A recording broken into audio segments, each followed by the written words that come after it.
जिंदा पकड़ कर लाना, और यदि जिंदा ना मिले तो कम से कम उसकी लाश तो लेकर आना। क्योंकि तुर्क सेना वीरमदेव को जिंदा नहीं पकड़ सकी, उसकी लाश ढूंढने लगी तो उस बहादुर व्यक्ति की लाश मिले कहां? कट कट कर मरा था उस युद्ध के अंदर। तो किसी को उसका सर मिला इतना से, उस सर को लेकर वो फिरोजा के पास गए और फिरोजा को जाकर उन्होंने कहा कि शहजादी, हमें उसका पूरा शरीर तो बरामद नहीं हो पाया, लेकिन उसका सर मिला है हमें, हम सर लेकर आए। एक थाली के अंदर फिरोजा के पास वो सर लेकर गए। फिरोजा अपनी भरी हुई आंखों से कहती है कि इसने पूरे जीवन में कभी मेरा आमना सामना नहीं किया, मिला नहीं मेरे से, कभी मेरे से बातचीत नहीं की। अब भले ही मरने के बाद ही सही, लेकिन मैं भर पलक इसे निहारना चाहती हूँ, इसके चेहरे को देखना चाहती हूँ। फिर किसी अपने राजस्थान के कवि की कल्पनाशीलता है, किसी कवि ने दोहा बनाया कि थाली के अंदर वीरमदेव का मुंडी रखी हुई थी, तय सर रखा हुआ था। फिरोजा जैसे ही उसके चेहरे को देखने के लिए सामने आई, वो जो मुंडी थी वो घूम के इधर हो गई। कहते फिरोजा इधर आए तो इधर घूम जाए, कि वीरमदेव कहे कि मैं फिरोजा को तो मरने के बाद भी दर्शन ना दूं, इससे तो नजरें ना मिलाऊं, मैं इसके साथ तो बातचीत ना करूं। फिरोजा कहती है, उसका राजस्थानी के अंदर एक दुआ है, फिरोजा कहती है कि तज तुर्कानी चाल हिंदवाणी हुई हमें, कि मैं तुर्कों की चाल छोड़ के, तुर्कों की बातें छोड़ के हिंदू बनने के लिए तैयार हूं, हिंदवाणी हो गई। तुझे माना है कि हिंदू को माना है, तो मैं भी हिंदुणी हूं। तज तुर्कानी चाल हिंदवाणी हुई हमें, मारा भो भोरा भरतार, हे मेरे हर जन्म के पति, मेरे 7 जन्मों के पति। जैसा कि तुम्हारा हिंदू धर्म कहता है कि एक बार एक को पति चुन लिया जाए तो 7 जन्मों तक उसका साथ निभाना पड़ता है, इसलिए मैं तुम्हारे साथ वो तमाम साथ निभाने के लिए तैयार हूं। तज तुर्कानी चाल हिंदवाणी हुई हमें, मारा भो भोरा भरतार, मेरे हर जन्म के पति, शीश ना ढूंढ सोनीगरा। हे सोनीगरा, अब मेरे से सिर मत घुमा, मैं तमाम चीजें, तमाम प्रक्रियाएं, तमाम जीवन मैं तुम्हारे साथ गुजारना चाहती हूँ। फाइनली वीरमदेव की उस मुंडी को लेकर, उस सर को लेकर फिरोजा यमुना नदी के अंदर छलांग लगा लेती है। फिरोजा खुद मर जाती है। मुझे लगता है वास्तव में जल जोहर फिरोजा ने किया था। एक तरफा प्रेम कहानी का दुखांत। और मुझे लगता है जिन कहानियों में दुखांत होता है, जो प्रेम कहानियां पूरी नहीं हो पाती, वही प्रेम कहानियां ज्यादा अच्छी होती है। बॉलीवुड फिल्मों की तरह जिनमें हैप्पीली एवर एंड होता है, उनमें इतना मजा आता भी नहीं है। जो कसक रह जाती है उसकी बात ही कुछ अलग रहती है।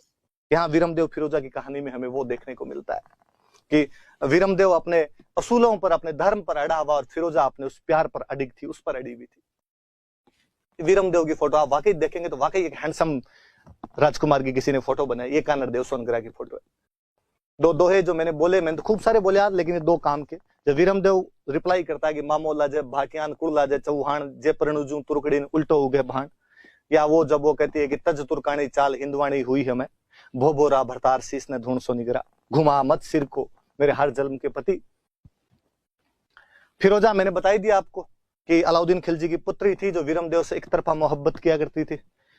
अपने जालोर के किले के नीचे को फिरोजा का चबूतरा भी बताते हैं बना हुआ है। वो यहाँ आई थी तो उसकी याद में किसी ने बना दिया होगा। हालांकि लोकल लोग उसके बारे में इतना जानते नहीं है। और किसी को पूछा जाए कि किसका है तो कहते हैं शहजादी का है। बादशाह की बेटी थी, सुल्तान की बेटी थी, शहजादी होगी तो शहजादी का है। तो शहजादी कौन थी, क्या नाम था? तो फिरोजा तो किसी को आया नहीं, फोफड़ी, फोफड़ी बेचारी, बहुत अच्छा सा नाम फिरोजा का हमने फोफड़ी बना के रख दिया। गुलविहिस्त मैंने बताया कि फिरोजा की फॉस्टर मदर थी, फिरोजा की धाय माँ थी, पालने वाली माता थी। बहुत बाद में कानड़देव के, बहुत बाद में राजस्थान के एक बहुत बेहतरीन राइटर वे पद्मनाभ, जिन्होंने अपनी 2 किताबें लिखी। एक पुस्तक का नाम है कानड़देव प्रबंध,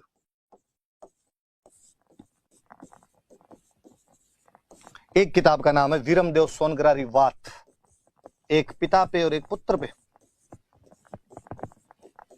सोनग्रारी वात। वात का मतलब बात, बात का मतलब कहानी।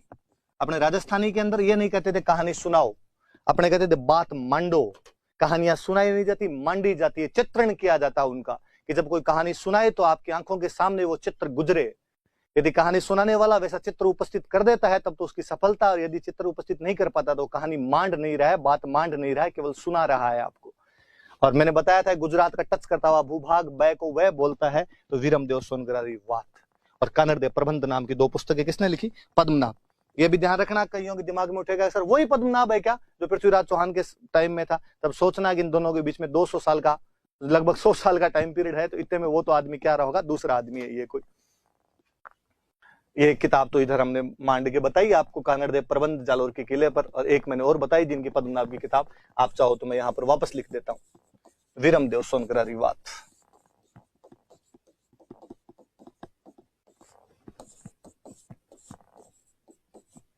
वीरमदेव सोनग्रारी वाद, ये हम जालोर की कहानी पढ़ रहे थे। आगे हम चौहानों के अन्य रियासतें जैसे सिरोही, बूंदी और कोटा की बातें करेंगे। आज के लिए इतना खूब है। Thank you.